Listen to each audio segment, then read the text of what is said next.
Đợt này cô cho cái đi nè, nhớ dân nó ngỏ đi tua rong hành này.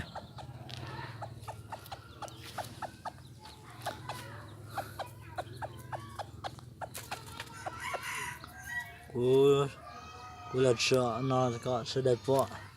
sẽ tiền mà mình nhiều anh chỉ sai nhiều này hú tua cho cô này, tụi nó mà đi tua rong hành này ó.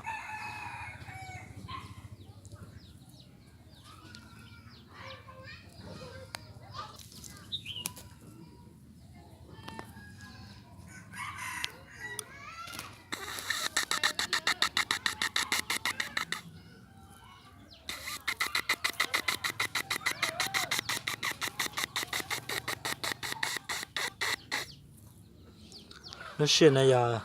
nó xuyên trong tổ này, nếu qua sẽ sợ thế này.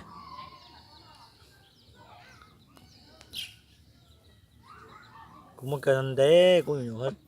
so ta nữa xin sẽ xếp lá sẽ nào xí xí. Xem cái này cái gì mong nè, ăn giết tàu lên này cho nó nè.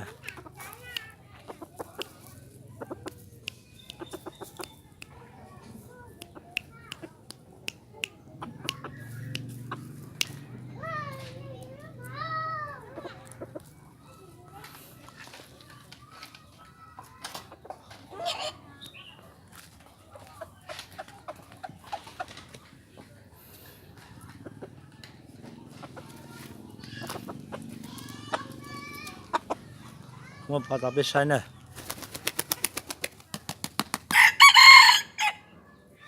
cô lên nó sợ, nó xin thì ở giặc ai, nhưng nó cái ở đi tuần rồi hành này, chú bỏ cờ lên nữa,